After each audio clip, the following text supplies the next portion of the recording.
जो छा मौक़िफ़ हूंदो त मां पहिरियों त सभिनि खां पहिरियों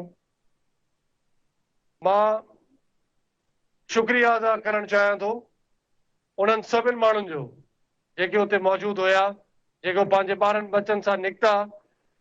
जीअं मां पहिरियों बि चयुमि त देरि आहे दुरुस्त आहे, और अल्हम्दुलिल्लाह उन्हनि अची इहा हिकु एफर्ट वरितो। छो असां बि इहो चाहींदा आहियूं, असां बि हमेशह मोहम्मद बख्श खान मार भी इहो चाहींदो आहे, अहमद अली खान मार भी इहो चाहींदो आहे, मंगुल खान मार भी इहो चाहींदो आहे त असांजा जेतिरा मार हुजनि, असांजे मारनि में, असांजी बिरादरी में जेतिरी असांजा संगत आहे, उहे सभु जुड़ियल हुजनि, उहे सभु मज़बूत हुजनि।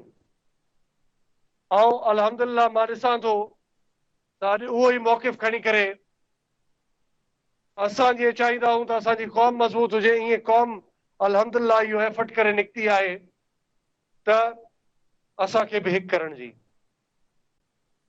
पर कुझु शयूं ज़रूरु हिते मां तव्हां माण्हुनि जे अॻियां ज़रूरु रखंदुमि, छो त तव्हां हर शइ खां अल्हम्दुलिल्लाह वाक़िफ़ आहियो। हिते को बि मुंहिंजे ख़्याल सां अहिड़ो माण्हू न हूंदो जंहिंखे मसला काथों शुरू थिया, काथे पुगा, कीअं पुगा, इन शइ जी सभु शइ जी तव्हां ॼाण रखो था। भले उहे असांजे हिते ख़िदमतकार हुजनि, भले असांजे हिते उहे बिरादरी वारा हुजनि, भले असांजे हिते ॿिए मुख़्तलिफ़ पहाड़नि मां आयल असांजा माहिर भाउ हुजनि, या घोटकी मां या ॿाहिरों बि आयल जेके माण्हू हुजनि, सभिनि खे इहा ख़बर आहे त सरदार ग़ुलाम मोहम्मद खान खां पोइ अहिड़ो छा थियो खानगढ़ में जेको खानगढ़ लाइ अॼु क़ौम खे अचणो पियो आहे खानगढ़ खे मज़बूत करण लाइ। मां तव्हांखे इहो ॿुधाए वञा त जेसिताईं मां पंहिंजी ॻाल्हि कयां, पंहिंजी ज़ात जी, हिते सभु वेठा आहिनि, फ़क़ीर मौज़ाना वेठा आहिनि, सभु वेठा आहिनि हिते। मां सभिनि खे ॿुधाइणु चाहियां थो, हितां खां वठी हेसिताईं सभिनि खे,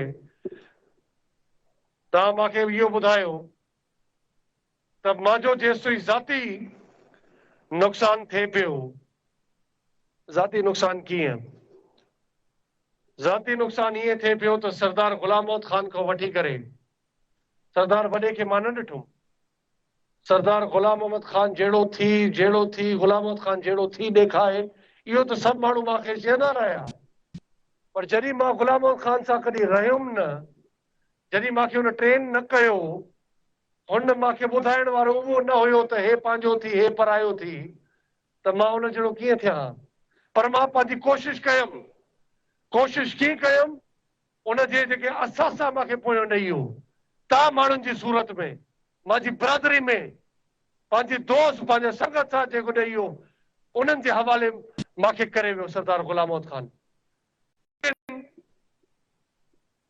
ग़ुलाम मोहम्मद खान जे वञण खां पोइ बि मां कॾहिं तस्लीम न कयुमि त ग़ुलाम मोहम्मद खान को छॾे वियो आहे, मूंखे मुंहिंजो वालिद को छॾियो आहे। छो? मुंहिंजे लाइ अली गौर खान वेठो हो ग़ुलाम मोहम्मद खान थी, मुंहिंजे लाइ अली गौर खान मार साहब, मुंहिंजे लाइ उहो पियो वालिद थी वेठो हुयो। हा, उन असांजो ख़्याल बि रखियो, लेकिन अगर तराज़ू में तोलियूं त नुक़सान वधीक आहे, फ़ाइदो घटि आहे। लेकिन इहो मां इहो पुछणु चाहियां थो उन्हनि खां बि त अगर मूंखे नुक़सान मिलंदो त छा उहो उन्हनि जो नुक़सान न आहे? त मुंहिंजा भाइरो मारो, मां इहो थो चवणु चाहियां हिते त मुंहिंजो ज़ाती नुक़सान, ज़मीनदारी, मुंहिंजूं ज़मीना वयूं, ज़मीना हिकिड़ियूं हुयूं जेके पट वया मुंहिंजा, हिते सभु हिते पंहिंजा उहे बि मार बीठा आहिनि जेके मुख़्तियारकार हुया, जेके उन टाइम ते उन्हनि खे न रोके सघिया। ज़रूरु उन्हनि जे दिलि में इहो ख़्यालु हूंदो त सरदार नंढो आहे, हुनजो असां ख़्यालु कयूं, पर अची विया प्रेशर में, ज़मीनदारी वई, मां उन लाइ कुझु बि न चयुमि। तव्हां ॿुधायो, अॼु ताईं तव्हां सभु ॿार हिते गवाह बीठा हो, असांजा मुंशी भी हिते मौजूद आहिनि, असांजा कमदार भी हिते मौजूद आहिनि, असांजा कारावा भी हिते मौजूद आहिनि, असांजा खिदमतगार भी हिते मौजूद आहिनि। के प्लेटफॉर्म ते वञी करे मोहम्मद बुश खान का पंहिंजी ज़ाती ॻाल्हि चई हुजे या अलीगोर खान सां या राजा खान सां वञी करे इहा ॻाल्हि उनखे चई हुजे त वाह मूंखे हे पंहिंजी शइ वापसि कयो। जेको चवनि था त ताक़त में अची करे मोहम्मद बुश खान माण्हुनि खे नुक़सान थो पुॼाए या नुक़सान पुॼाइण जी नियत रखे थो, मां कॾहिं न कंहिंखे नुक़सान पुॼायो आहे, न कॾहिं पुॼाइण जी नियत रखां थो। इन लाइ मां जो अलाह बेड़ो तारियो आहे, इन लाइ रब्बिल आलमीन जी ज़ात बेड़ो तारियो आहे, छो त मुंहिंजा फ़ैसिला मां रब्बिल आलमीन जी ज़ात ते छॾींदो आहियां। असां त पंहिंजे दुश्मन खे बि माफ़ करण वारा आहियूं। छा पोइ इहा मुंहिंजी ग़लती आहे? हा, अॼु मां इहो महसूसु कयां थो, शायदि थी सघे थो त मूंखे बि पत्थर दिलि सख़्तु मिज़ाजी नंढे सां हलां त थी सघे थो मां इन मंज़िल ते न पुॼां, पर मां तबी बि नंढे खे रिजेक्ट कयां थो, रिजेक्ट कयां थो, रिजेक्ट कयां थो।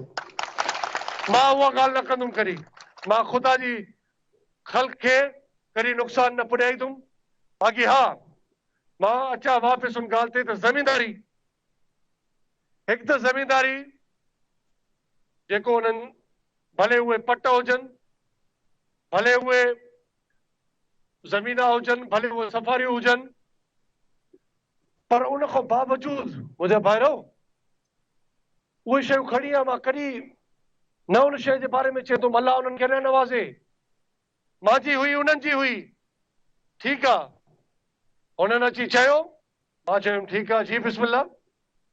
छा इहो फ़र्क़ु आहे? जॾहिं तव्हां ॿाहिरि आहियो, तव्हां हिकु घर आहियो त पोइ हर को फ़र्क़ु न हूंदो आहे, पोइ को फ़र्क़ु न हूंदो आहे। पर उन खां अलावा बि जॾहिं माते ज़मीननि में, असांजी ज़मीननि में असांजे माण्हुनि खे प्रेशराइज़ करे गन पॉइंट ते ईअं सम्झो छा चयो वियो त हिन ॿार खे कमाइण न ॾियणो आहे, हिन जूं ज़मीनदारी खे पोइते कयो, हिननि जा पाणी बंदि कयो, तव्हां फ़ाइदो वठो, हिन खे कमज़ोर कयो फाइनेंशियली। पर यादि रखिजो, इज़त ज़िलत जो मालिक केरु? रब्बिल आलमीन जी ज़ात। और रिज़्क़ जो वादो कंहिं कयो आहे? अलाह साईं जी ज़ात। त पोइ अलाह साईं जी ज़ात राज़ी हुई। चंद माण्हू असांजा, मां बि हेतिरो थियो आहे त मूंखे सभु ख़बर आहे केरु माण्हू कीअं आहे। हा, पोइ कॾहिं दरगुज़र बि कंदा आहियूं, इन जो इहो मतिलबु न आहे त अंधा आहियूं, पर दरगुज़र कंदा आहियूं। त कुझु अहिड़ा बि असांजा मुलाज़िमीन, ख़िदमतगार, मुंशी अहिड़ा बि हुया जेके इन पॉलिसी ते हलिया, कुझु अहिड़ा बि हुया जेके न हलिया। त नुक़सान नंबर 2 जेको मूंखे, नुक़सान नंबर 3 असांजा जेके मज़ीद ख़बरनि ऐं तफ़सीलात लाइ विज़िट कयो असांजी वेबसाइट www.awamiNewsHD.com ऐं ॾिसंदा रहो अवामी न्यूज़ HD।